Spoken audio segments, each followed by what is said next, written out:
Dessin pour la liberté, c'est une opération citoyenne qui sera lancée demain alors que Kfir Bibas, le plus jeune otage au monde détenu par le Hamas depuis le 7 octobre 2023, fêtera ce week-end ses 2 ans en captivité. Cette initiative portée par un groupe de citoyens révoltés vise à sensibiliser l'opinion publique à travers des outils puissants et notamment donc le dessin. Barbara Lissac, à l'origine de ce projet, est avec nous en direct en studio ce matin. Bonjour Barbara. Bonjour Ilana. Merci beaucoup d'être avec nous, d'avoir accepté notre invitation. Alors peut-être que vous pouvez d'abord vous présenter pour mieux vous connaître. Qu'est-ce qui vous a motivé à créer ce groupe ?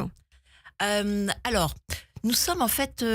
Moi, je suis à l'origine une colleuse. Comme beaucoup d'entre nous, depuis le 7 octobre, on colle, vous savez, ces affiches des otages pour qu'on ne les oublie pas.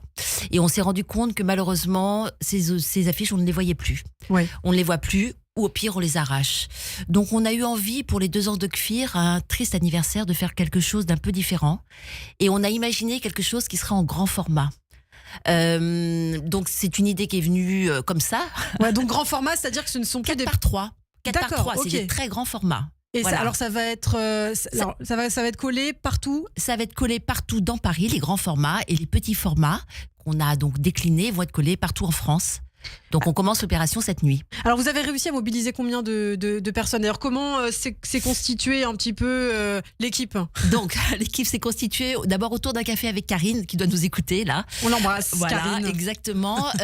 Cette idée a émergé. Ensuite on a créé un petit groupe. On est 5-6 autour du groupe. On a eu la chance surtout d'avoir un imprimeur extraordinaire, David, qu'on remercie et qu'on remercie encore, qui nous accompagne dans cette idée.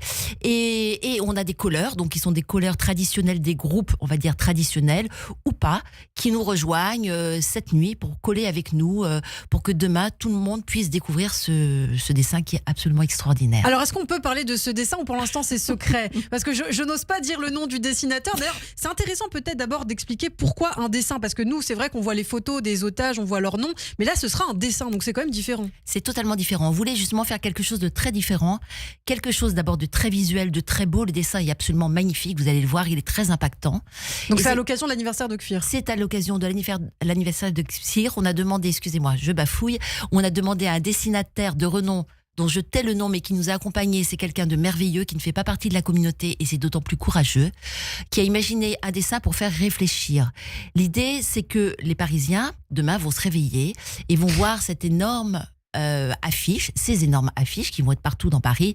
Ils vont se poser des questions, on veut les faire réfléchir, on veut un peu secouer les consciences avec un dessin qui est très pur, très beau et qui dit: est-ce que c'est la place d'un enfant de 2 ans d'être au fond d'un tunnel, d'être un otage? Est-ce que c'est un outil effectivement de négociation? Un enfant qui doit être avec ses parents pour ses 2 ans, qui doit être avec ses copains de crèche, il doit pas être au fond d'un tunnel. Voilà, et c'est tout ce que dit ce dessin. Alors, quant à la personne qui a fait ce dessin, je tease. On aimerait savoir peut-être pour les auditeurs de Radio J, un petit... Une petite information. Allez, on va dire que son prénom commence par un X. Ah, bon, écoutez, on le découvrira. En tout cas, voilà. on va laisser la surprise. Mais c'est vrai que c'est un dessinateur qui, depuis des mois, manifeste son soutien à Israël. Ça a été facile pour lui d'accepter. Enfin, il a tout de suite accepté. Comment ça s'est passé ? Extraordinaire. En fait, il a dit oui spontanément et tout de suite. Il n'a pas hésité un quart de millième de seconde. Il est avec nous, il trouve ça injuste. Il a dit c'est intolérable. On s'attaque à ce qu'il y a de plus fragile, un enfant. Et donc, c'est la raison pour laquelle il a imaginé ce très beau dessin. Très beau. Est-ce que vous pouvez nous donner les lieux clés où sera collé ce dessin ? Alors, il va y avoir, dans tout Paris. Dans tout Paris. Dans tout Paris. Donc, on fait une opération cette nuit dans tout Paris, sur tous les périphériques, vous allez voir. Il faut peut-être pas le dire parce qu'on sait jamais. Ah oui, vous avez raison. Alors, dans tout Paris. Alors, je ne vous dis pas, mais en tout cas, dans tout Paris.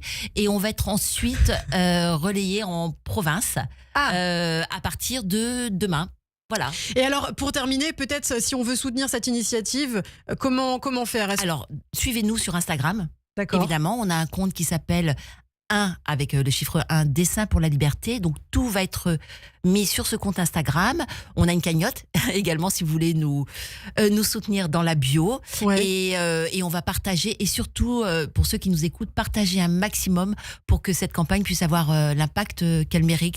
Et que ce dessin soit populaire. Et que ce dessin soit populaire au-delà de la communauté. Et c'est vraiment l'idée qu'on a, c'est qu'on veut toucher d'autres personnes que la communauté, des gens qui se baladent à Paris et qui réfléchissent et qui se disent oui, c'est injuste. Un enfant de 2 ans ne peut pas fêter ses 2 ans au fond d'un tunnel. Eh Voilà. bien, merci beaucoup. Merci Barbara Lissac. On espère évidemment la libération en vie des enfants Bibas et de leurs parents ce week-end peut-être. Merci beaucoup. À bientôt.